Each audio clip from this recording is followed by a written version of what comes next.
Hey, good morning, everyone. It's morning in Japan, and yes, this is out of our usual stream. Well, basically because of two things. Last week, we weren't able to cover all the articles that we wanted to cover, and I thought this article, which was released on Friday itself, was important. So yeah, this cuts sort of like a part two from the previous live stream. Second reason is we're not gonna have a live stream on our usual Friday this week. I'll be moving between prefectures. There'll be an event tomorrow, and there'll be a company-wide meeting on Friday. So I'll be moving between 3 different prefectures, and yeah, squeezing in that live stream is gonna be a little difficult. So why not do a earlier stream, and we'll be able to cover this article. Before we get to it, there's two events that I would like to share. First one will be this weekend. We're gonna have our Tokyo Rainbow Pride Festival. So yes, there's also gonna be a Pride Parade.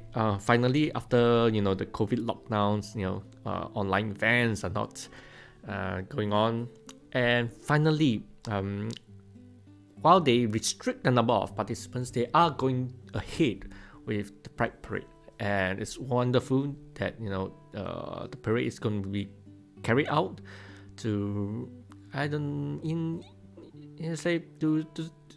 support of the community, and to show people, especially our LGBT community, yep, we have not forgotten about you, even though we have been offline. Till now, it has always been an online event, but nothing beats face-to-face. So yeah, it's going to be held over 3 days. It will be at Yoyogi Park, which is on the west side of I would say west side of Tokyo, because Tokyo is kind of a big place, but within the city center on the west side, along the Shibuya Shinjuku side.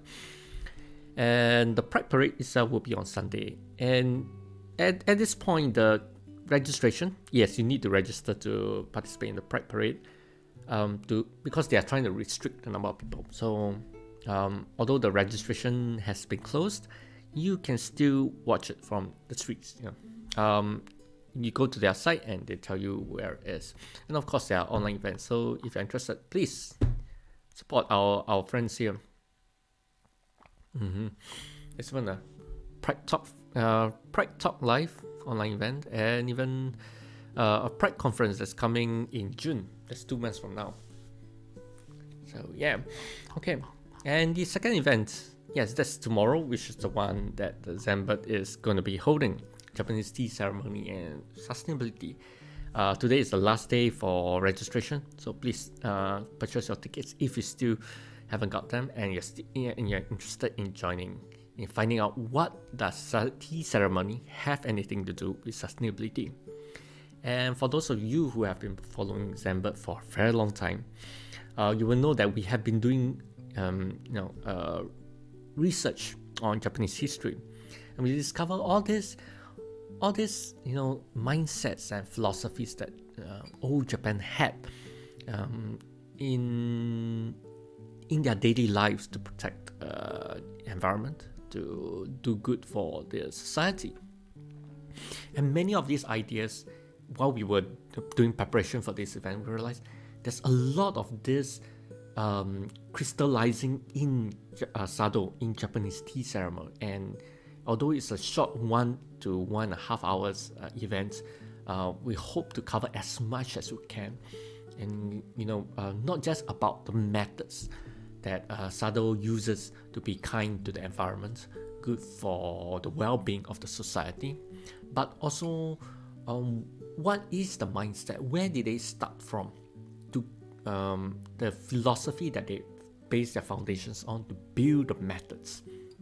So for example, if you look at a tea ceremony room, you realize it's a traditional wooden house, and that is carbon fixation, which is a form of one of the solutions that we want to use to tackle excess carbon dioxide in the air. and yeah, and that's just a fraction of what we're gonna be covering. So plus we have Sado Sensei, Yayoi Sensei. Oh, she speaks English too, and she's gonna help us walk us through the minute details that we sometimes do not see while we are attending tea ceremonies. So there's a lot of explanation. So it's not just about sustainability, it's also about understanding the culture. And for those of you who know tea ceremony, you might even find an extra value out of it. So our tickets are available on both Eventbrite and PTix. Now PTix is more of a Japanese platform, but yeah, both works, and it's about 1000 yen. It'll start on tomorrow. In Japan time, it'll be 10 a.m. If you're in Canada, West US side, on the Californian side, that will be 6 p.m. on Wednesday. Right, housekeeping is done. So let's go into our content proper. Now, I wrote this piece because I thought it's a very useful guide, not only for businesses, because usually when we talk about circular economy, it is talk on the value on the levels of between businesses and governments, because we're talking about the economy. We want to create a model that is not only sustainable but very, very good for environment. Now, and Zenbird really wants to push that circular economy is not just about businesses, it's not just about governments, it's about us. In individuals like us, we are consumers too, and we have to understand that circular economy is also part of the solution to solve a lot of our environmental issues. And the biggest one is probably the climate crisis, because if you look into our previous articles, you realize that half of the problem of climate crisis is actually the way we produce things. It has nothing. It doesn't have direct connection with energy. We keep talking about we want to move to renewable energy, and that is very important. But the other half of the solution is making sure that we are making products properly, we are using products properly, and there's this word zero waste that's really, really popular. And yeah, zero waste is part of circular economy. Now, what some of you may be wondering, what is circular economy? Well, circular economy is the process to design out waste. We want to create no waste of our economy. Right now, we use things, we throw them, and we throw them without thinking about where they land up, what kind of impact they have on the environment and even society. And the other thing is about circular economy is we want to stop taking from nature. For example, precious metals, our handphones, they take precious metals to make. So we there's only a limited amount resource for that in the ground. So what we want to think is we want to recycle this and put the precious metals in the smartphone back into manufacturing, so can we reuse and reuse and reuse. So the basic idea of circular economy is create a circle. When we use, we don't throw it away, we put it back into the cycle and create things again. Now there are a lot of technology that is already doing that, and while the world is fighting against fossil fuels right now, Zenbird wants to remind people that what you do matters, even as an individual. Of course, we need the system change too, and that's where circular economy comes in. And in circular economy, it's very easy. It's much easier to look at things from 10 R's. Now we are familiar with 3 R's, right? And we're explaining why it's not enough. The 3 R's that we're familiar with is reduce, use, and recycle. And we have been doing that. Even in the case of Japan, we have been doing it for like 22 years. It's rather new thing for Japan, and it's not enough. We throw a lot of waste, and we need a new paradigm to approach this issue with our waste. And that's where 10Rs can offer businesses new strategies. But for us individuals, on an individual level, understanding these 10 R's will help us realize, hey, this business is really sustainable. They are pushing the limits. They are doing their best to change their business model to be more sustainable. And these 10 R's will help us to identify them. Of course, it will help us to identify, greenwashers. I guess you call them greenwashers. Try to pretend they're sustainable, but actually they are not. So these 10 R's is going to help us provide. It's going to give us a guideline. It is in identify businesses as such or not.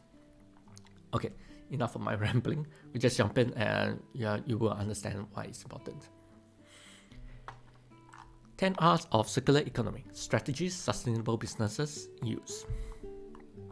As responsible consumers, we are always looking for ethical brands and sustainable alternatives. But what do we look for? And how do we know a brand is greenwashing or not?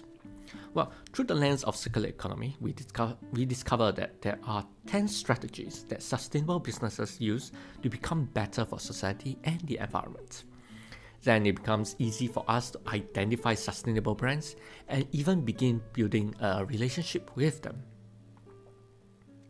When reduce, reuse, and recycle are no longer enough. Until recent years, the 3 R's of reduce, reuse, and recycle were boasted as the solution to human civilization's waste issue. But after all the policies and decades, environmental problems have been exacerbated and consumption patterns remain painfully high.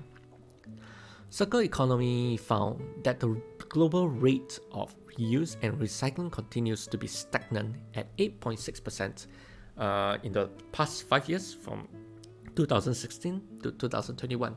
Yet material extraction to make products, so we're talking about probably mining or logging, climbed between 12 to 8%. While consumption increased, recycling remained uninspiring, and this is why many realize that we are going to need a change in the system and in our mindsets. So, 10 R's of circularity, 10 strategies to become sustainable. And that is where new R's come in, the 10 R's. Different organizations may define different sets of R's. Now, this is true because some put it in 9 R's, some put it in 10 R's, but they don't deviate much from one another because they are based on the same foundations. And what these foundations are, they include avoiding creating waste, maximizing material usage over multiple product lifetimes. So we can imagine, after this material has been used in product 1, it's used again in product 2, and then used in product 3. So we're talking about keep using the same material over multiple products, and extending the use of materials in each cycle. And what this means is, sure, you have multiple products, but you want to use as long as possible. You keep it in that cycle you keep the material in that cycle for as long as possible. And we've created a diagram. Let me see if I can squeeze this into one screen. Yeah. So of course, the link to this article is always in our description, and this is a diagram that puts the 10 R's and in an easier to understand image concept. So we have 3 levels of importance. We have design, consumption, and return, as you can see on the left side. And we have the 10 R's, which we'll go through one by one. Refuse, rethink, reduce, reuse, repair, refurbish, remanufacture, repurpose, recycle, and recovery. Now, of course, we'd like to say that the top from refuse is the most important, and recover is the least important in designing a circular system. Now, that's not always the case, but most of the time, yes, these are is important. So each of the R's represents a strategy that sustainable businesses deploy. The higher an R is, The more creative the business has to be and the more effort they put in, thus more deserving of our support. In addition, businesses may implement more than one strategy in different aspects of their business models. We have divided them into 3 phases to understand where they use the strategies. Here are the 10 R's and how we can use them to see which businesses or brands are sustainable. We will also share examples where these strategies are demonstrated in Japan. You will find that many ideas are not geographically constrained. They may even be found in your local community too. What basically we're trying to say here is, you might the business or community that uses one of the R's may not define it as such. For example, they don't boast that they refuse. They don't boast that they rethink, but they do try to reinvent themselves. And the world is more positive than we think it is, and there are a lot of good businesses that are doing their best and they are making that shift, and they need our support. And yeah, it's not just in Japan, but because Japan has been studying Japan's sustainability for the past 3 years, then we have a lot of examples from that. Okay, let's jump into our first set of R's. The 3 R's are from design, which is designing business model. So these businesses are looking at their business model and changing, instead of just we're going to replace something, or we're going to stop giving out something minute. But these businesses are going back down to the basics and start from zero to try and reinvent themselves to be better. Brands that use these 3 R's deserve applause because they sat down to change the old ways by designing or redesigning a better way we consume. And the first R is refuse. If you don't need it, you don't need to buy it. It's how refuse will work on an individual level. So let's say you go to the supermarket. I don't really need to buy the plastic packaged food. If you don't need it, you don't need to buy it. And how does it work here? Well, we can think of this as the upgraded version of reduce, buy less instead. Businesses can use this concept too, and it is more easily implemented than we think. For example, can we refuse to make this is a bad. Can we refuse and make less product? Developed countries tend to overmake and overconsume, and policy can push for a reduced model. Sorry, let me make a note here. Okay. So policy can push for a refuse model. For example, EU has been able to put the single-use plastic ban based on the 10 most common plastic waste found on the beaches. Top being plastic drink bottles and cigarette filters. And so if we can outright ban plastic drink bottles and cigarette filters, we have reduced a lot of waste in the ocean. Unfortunately, Japan is not committed to take that kind of huge step against plastics. And that's partly the reason why there's slow awareness and adoption away from plastics in Japan. But that doesn't mean there's no action taken. We see that many Japanese SMEs taking the lead, and one of our favorite examples is the Veg Out Cafe in Kyoto. Now we talk about Veg Out Cafe a lot in Zenbird because they are a really, really good role model. Why? Because it went through a long and purposeful process to look at its operations to be vegan and to be zero waste. It includes re-evaluating customers' needs to remove plastic straws and wet towels, which is very, very common in F&B establishments in Japan. And even taking a retreat with all the staff at Kamikatsu's Zero Waste Center to realign everyone's vision for a zero waste operation. So they're not just looking at the operations on the customer side. Veg Out even looks at their operations and all the staff need to understand what they're going for. The vision is very important for their job, and they are very, very successful. We go to rethink. So rethink here refers to changing the fixed mindsets that we have with products. This can include redefining a different way to use the products and how long a product can be used, and it's more often used than we realize. One such manifestation of rethinking how we use things is the sharing economy. It challenges the status quo with questions like, why do we need to buy something new? Or why do we need to own something? What happens when a product becomes a service? Now you might be familiar with this term, a product as a service. So instead of selling things to customers, how about renting them? And you might think, some of you might be uncomfortable with that because you're used to owning things, ownership. Well, it works. Sharing economy works. For example, in major cities around Japan, we find shared bicycle services. At least 4 services in Tokyo provide share cycles rides, including Docomo Bike Share, Hello Cycling, Pipa, and Kogi Kogi.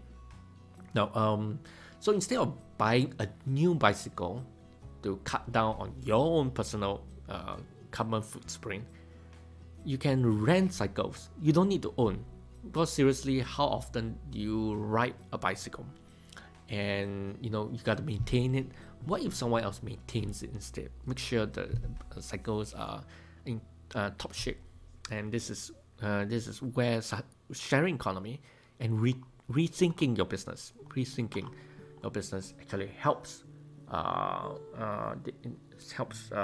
minimize the impact on environment. But of course, in Japan cities, they don't have a lot of roads for cycling. So yeah, we'd like to see Japanese cities take one step further to promote streets to be more cycle friendly.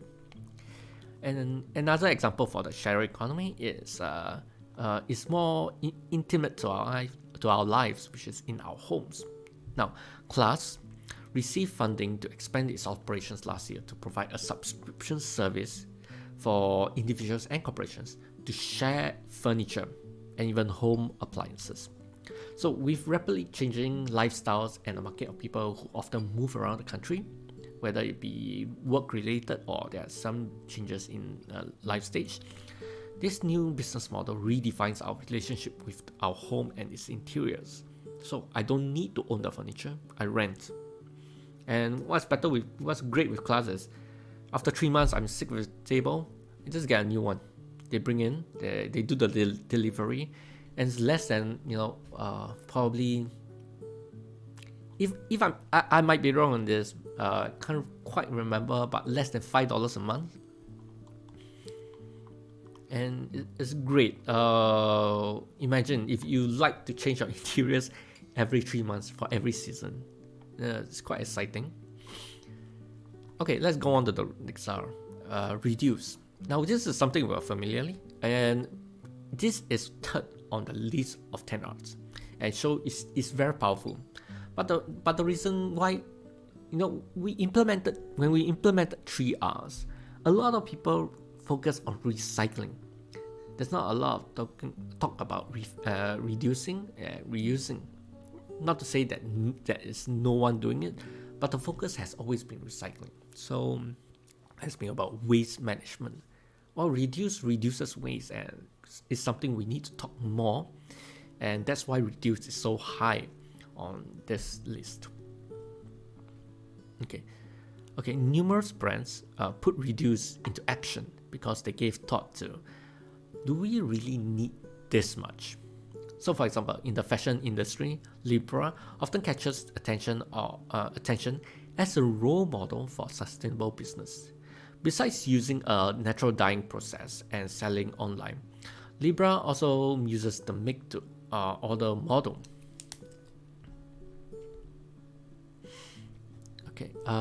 The brand has a loyal following, and the followers resonate with the brand's mission and purpose. Products are only made upon order, and followers do not seek to receive their orders as soon as possible. So Libra holds zero stock. They have zero stock.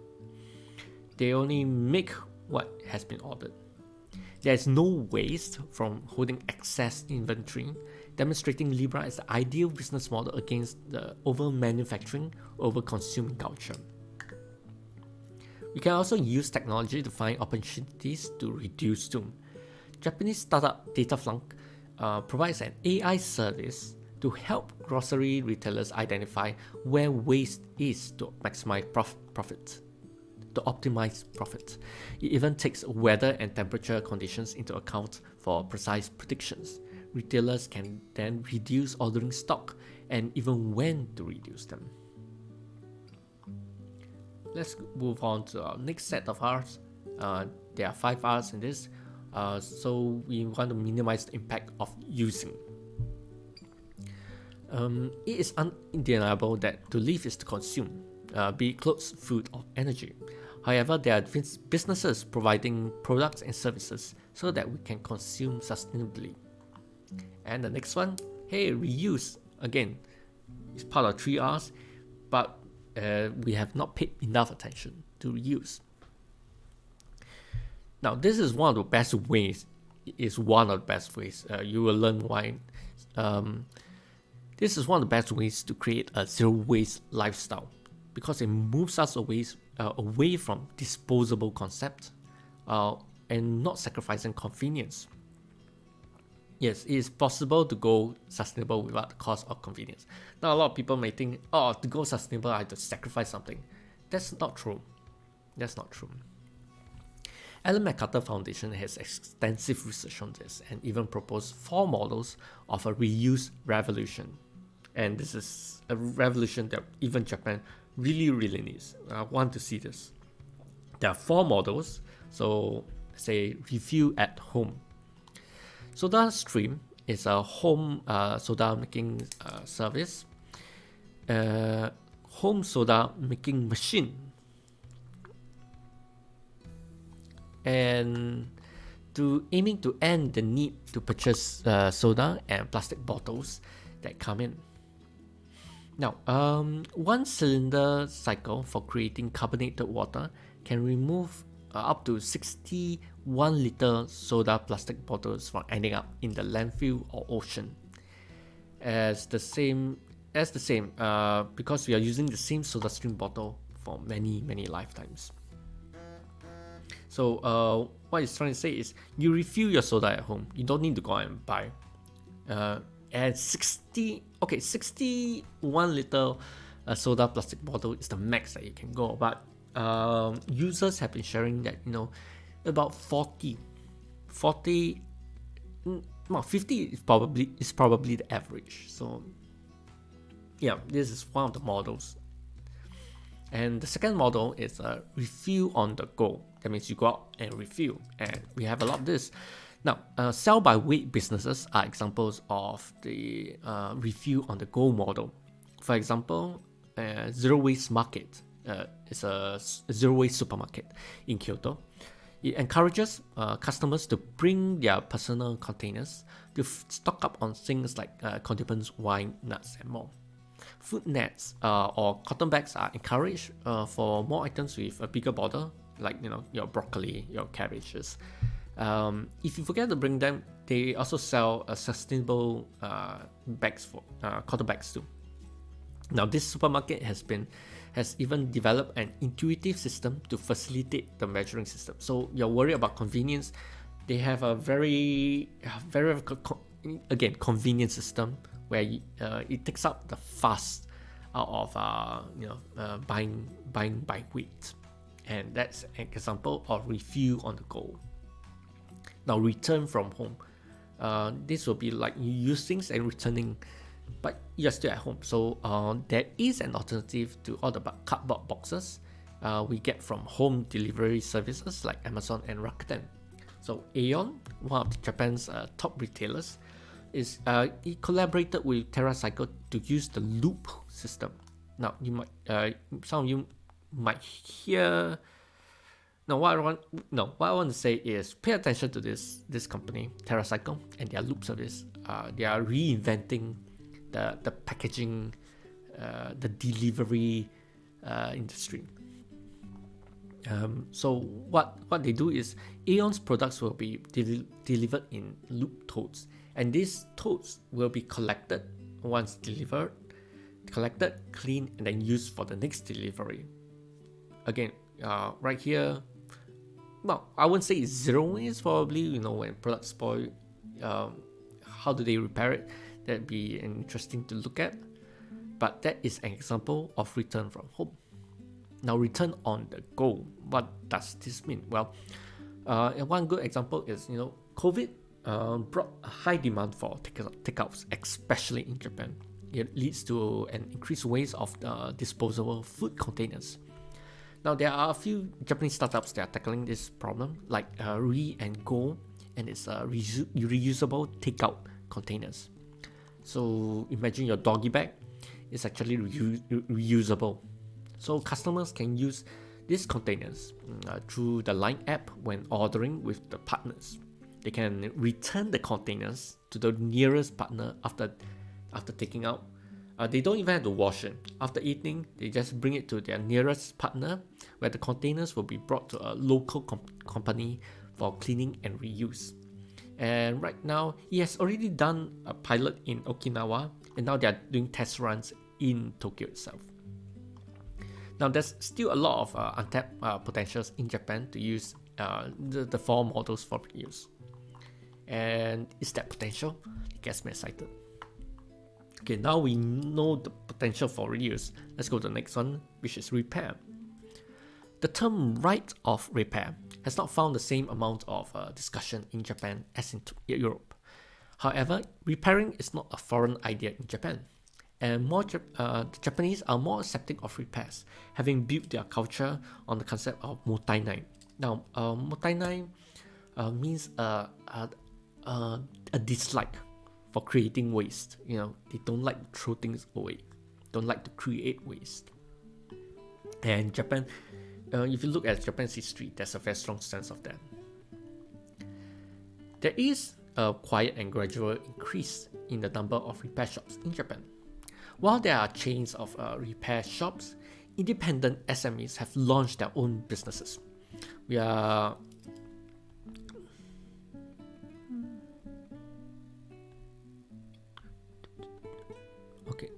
interested to see if this hints a shift from number of manufacturers to a number of repair craftspeople.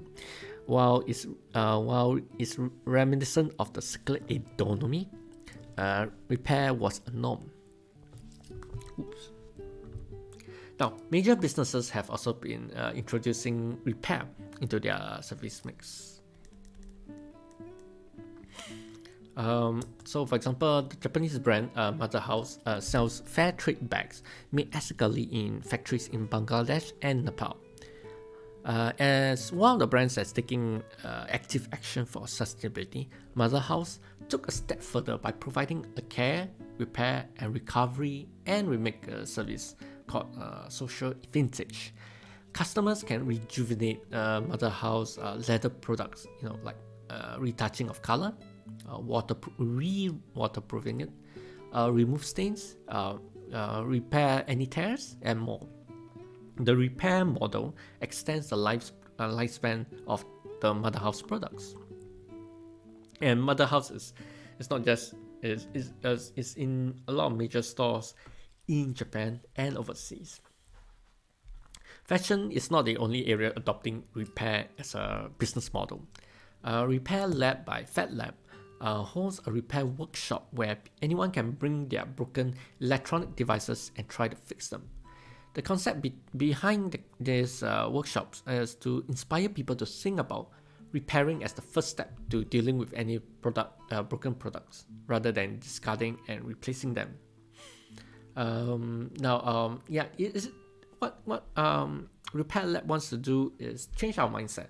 So it's broken. How do we fix it? Not okay. Where do I get a new one?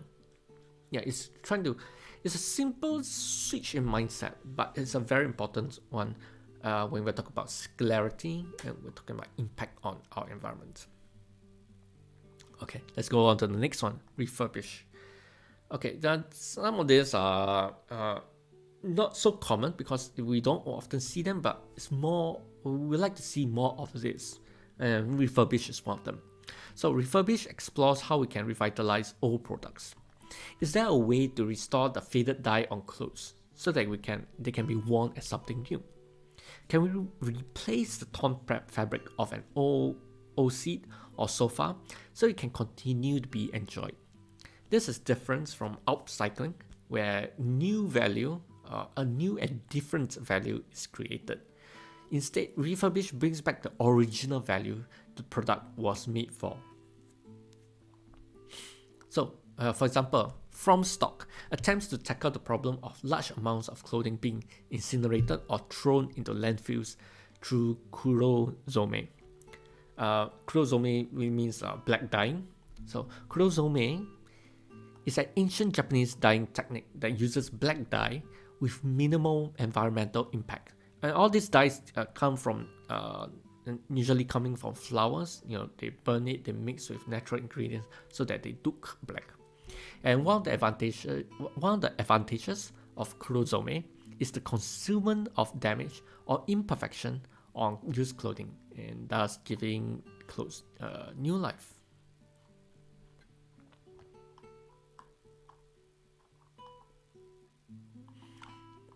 I would like to mention that it's not just kurozome. If you have like old clothes that you want to revitalize,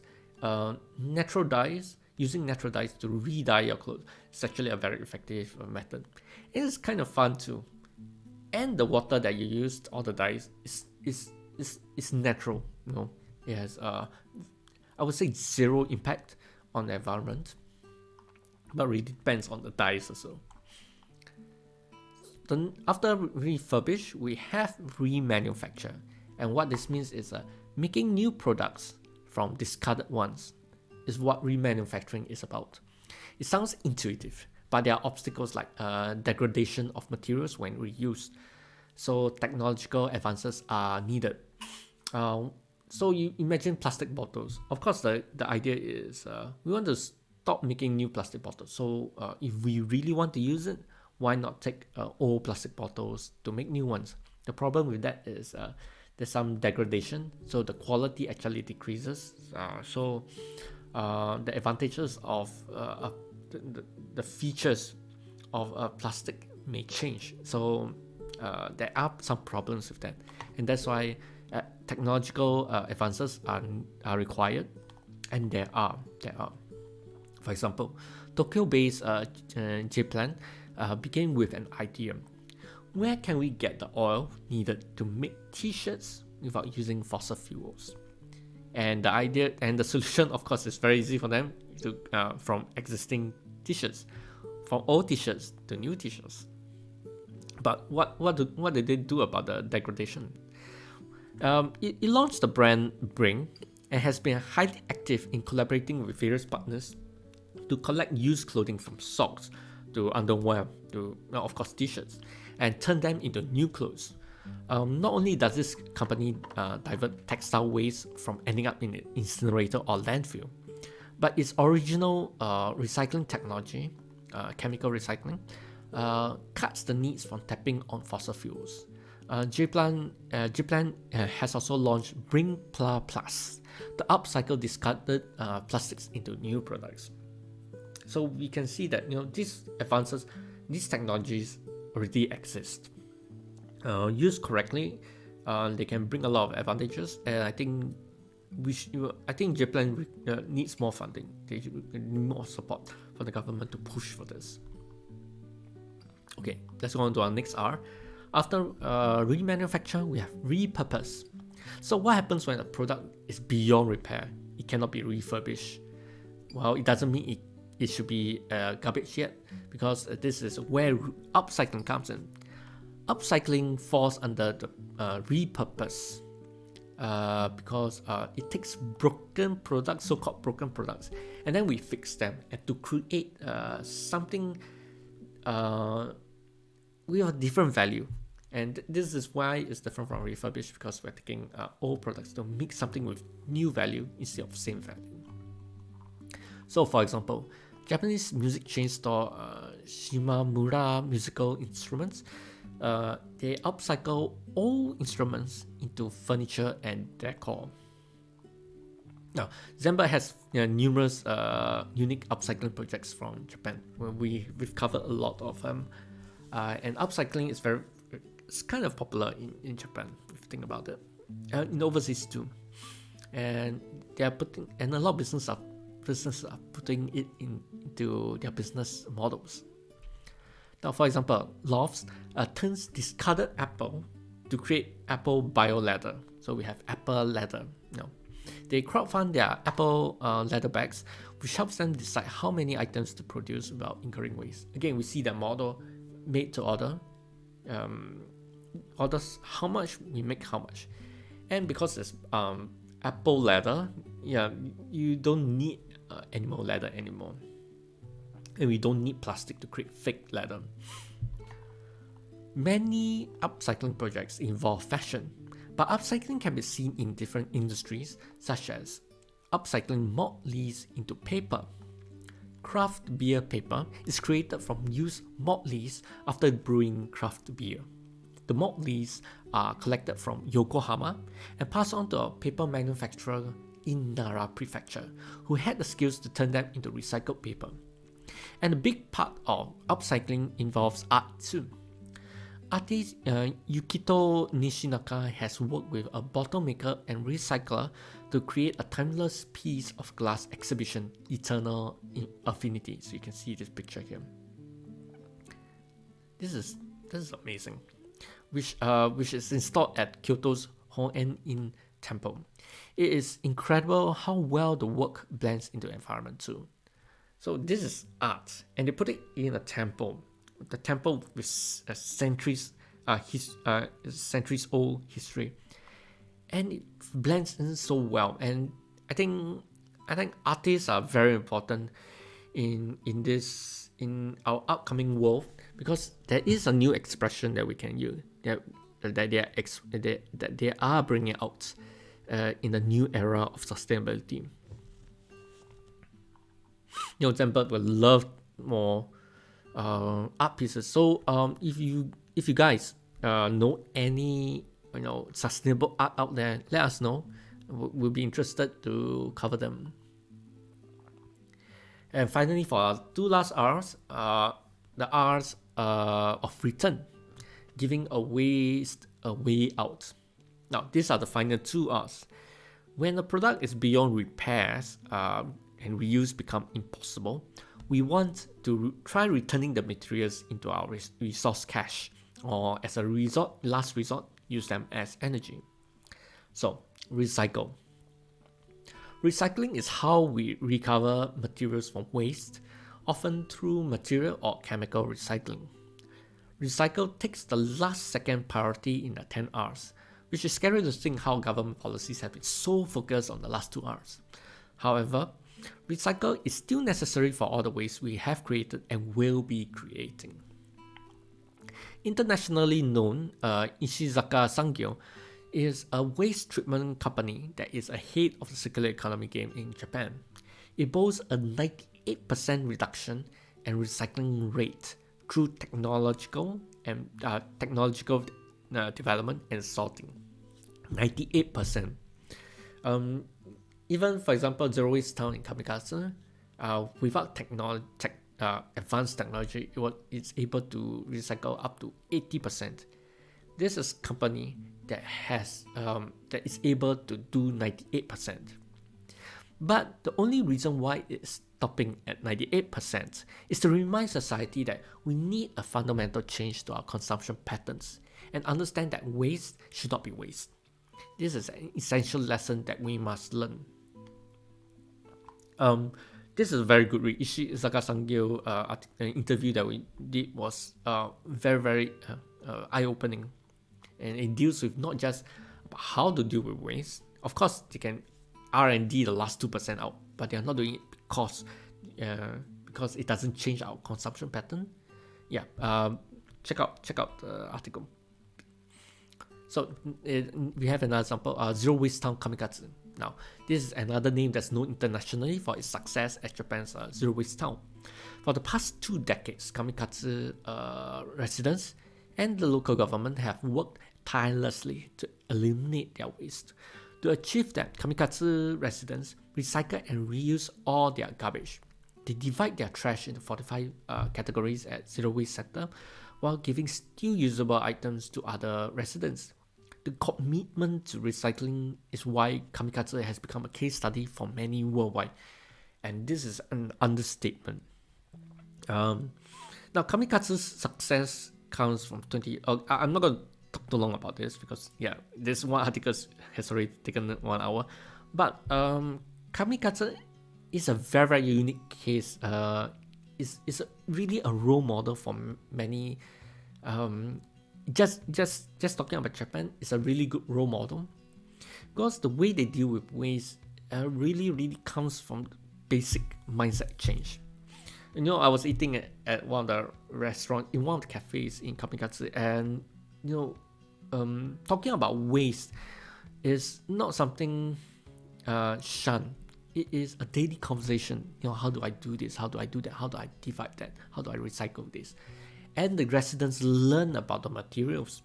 Kamikatsu divides paper waste into 7 categories. 7 categories. How many of us know the differences? Then the answer, probably 90% of us do not know. And and when you think about them recycling at the Zero Waste Center, Zero Waste Center was one of the cleanest places I've ever been. There's no smell from the garbage. Of course, food waste is dealt within the town itself, at home, composting and whatnot. So the rest is collected in Zero Waste Center, and it's one of the cleanest places I've ever seen. If you have a chance, I think Kamikatsu is a good place to visit, and they hold tours if you need explanations. Okay, continuing. We often miss out on opportunity for urban mining too. We can extract precious metals, like I said at the beginning, from them rather than turning to mining activities which have negative social and environmental impacts. Zaurus is a smartphone recycling service in Shinjuku, Tokyo. Here at their office, they used to be on level 3, but I visited them about 2 weeks ago. Now they're on first level. It's a very nice shop, and you can actually see the machine, the recycling machine there. But let me continue. Here at their office, they will help remove the battery, crush the smartphone with their specialized machine, and send the materials to a specialist to separate the materials. So you can see this bucket of smashed, shredded smartphones. So there'll be a specialist to separate the materials and send the precious materials to manufacturers to remanufacture. It is a service also. This is a good service also because it gives you a peace of mind. It protects your privacy. So the handphone is actually shredded in front of you, so you don't have to worry that your data is extracted for malicious use. Transparency is also a very important point for Zaurus. It's a very, very good service. And by the way, downcycling is a form of recycling. Now there's upcycling, recycling, it's related. And the most popular form is composting, which is an essential step to close the loop on circular food system. Decomposed food enriches compost to grow new food, which encourages. And the interest in composting has been picking up in Japan, with a few home options available, including LFC compost kits and Eco Nawa. Now, LFC compost kits. Now, I'm in Japan, I don't know this, but apparently television shows have been promoting LFC compost kits. And a lot of people have been reaching out to Zenbird to find out more. For those of you who are interested, LFC compost kits currently is only available in Japan and within the EU. So if you are, let's say, in Southeast Asia or you are in America, sorry, they don't have a system to send it to you, because they also send the composting material. So there's a lot of logistics to, and this assembly just started out. Probably it wants to stabilize before overreaching into different markets. But hopefully LFC will be able to make its way to you, to other countries soon. Okay, let's go to our last R, which is recover. There's not much to this. Recover is the final R, used as a final resort when the other 9 R's are eliminated as possibilities.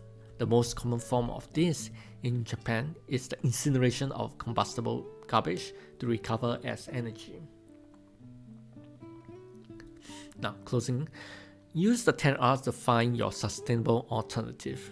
So, for consumers, it's all about choices. If you don't have the choice, you cannot choose. And this is why businesses need to take the lead. Business as usual is not a choice. Moviegoers, yeah, I remember this Moneyball. Moviegoers might recall a memorable scene from Moneyball where Brad Pitt's character goes adapt or die. And the mood is the same. The world is making a shift towards sustainability. We consumers are getting more eco-conscious and will seek out sustainable products. Businesses who think otherwise will risk fading into irrelevance. And as we have learnt, sorry, I used the T, but I'm pretty sure you know the meaning. And as we have learnt, many businesses have already begun taking steps towards making their businesses circular. We are also wiser, knowing the 10 R's to identify the level of commitment a business has for society and the environment, and perhaps create a virtuous cycle to tackle the climate crisis. Okay. Now, like I said, sure, it's more important. The higher the R, the more important the R is. It doesn't mean the lower R's doesn't play a role in doesn't play a role in creating a circular system. Now we see this in ancient Japan too. For example, when they make clothes, they use the wheat and they weave together clothes. And of course, when their clothes are broken, they will look to repair, and they know how to do it. And if they can use less, they will use less. But when something is really broken and they find that they cannot repair, what they do is they will turn them into charcoal. And because of the high carbon contents, they are good fertilizers and goes back into the soil. And it's where recovery, composting, downcycling comes in play. So most of these have an important role to play at certain points of a materials life cycle. But again, the importance remains, because if we can design our businesses to be circular, refuse using materials, i.e. stop taking so what we call virgin materials, materials that have just been extracted. If we can rethink the way, stop ownership, but everyone shares, so that one item can be shared again with many, instead of everyone owning something. That cuts a lot of waste. And the level of importance, again, from design to consumption to return, is important for us to know too. And I hope this gives you a good guideline to see, this business is actually rethinking how they do business. This business has repair, and they really care about extending the life of our products, of our favorite products. Then you also realize that there's some companies, some brands, I do not even have to name them. For example, plastic cups. So they stopped plastic cups, and now they are providing paper cups. I wouldn't put it it's not even in a rethink R. It does not belong to any of these R's. Because at the end of the day, you are still promoting the same pattern of consumption.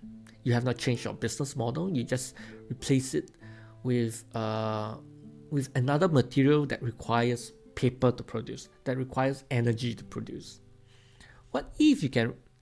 So these brands provide plastic cups, paper cups. Why not go for reuse? Once customers use the cup, return it so that they can be washed. There's no manufacturing process needed to produce new cups. Water is used, yes, but it's just for cleansing. Definitely less water used. So so you also see you with these 10 R's, you also be able to realize that some brands, some companies are just doing like greenwashing, like we said, or only going for the low-hanging fruit. Oh, we're just going to stop providing plastic straws. What about the rest of the operations? We'll get to that. But we're reducing plastic straws. So we should redesign our business model instead of refusing to change. And that's why SMEs are so important, because they are able to make that snap decision. Okay, let's change things, like Veg Out Cafe did. If we are talking about McDonald's, wow, okay. The change is unlikely going to happen, because once rate tapes, and again, profits, how are they going to handle the profits? Money is still the driving factor instead of the Earth's welfare, society's welfare. And yeah, that's a whole different topic, and that can take up to another 1 hour to talk about. But yeah, and this is where we stop our stream for today. And I hope these 10 R's will be able to give you some idea on how you can see the world. And it's not just about businesses. You can look at governments, different governments, and see at what level are they working. And you can even identify gaps. They haven't introduced repair yet. Why not throw the idea out and see what additional things can be done. And with that, I would like to close up with one important point, is that individuals, consumers such as us, have the power to change things. Because always one person is difficult, but solidarity, as we have seen throughout history, and in recent case through Fridays for Future, we have seen that change can happen when all of us don't come together. And we wrote about this before. You don't have to feel alone.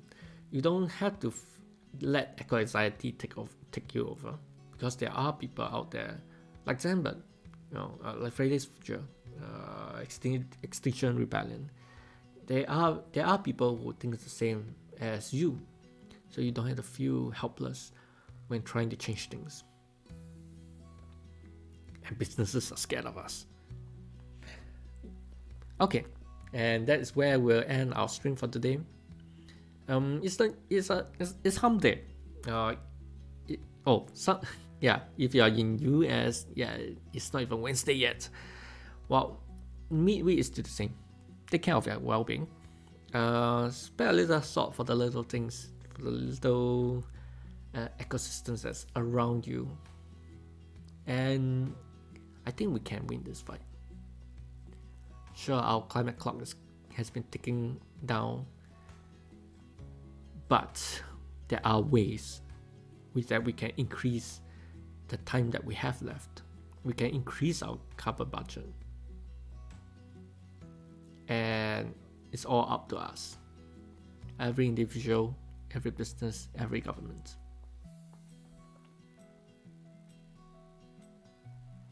See you next week.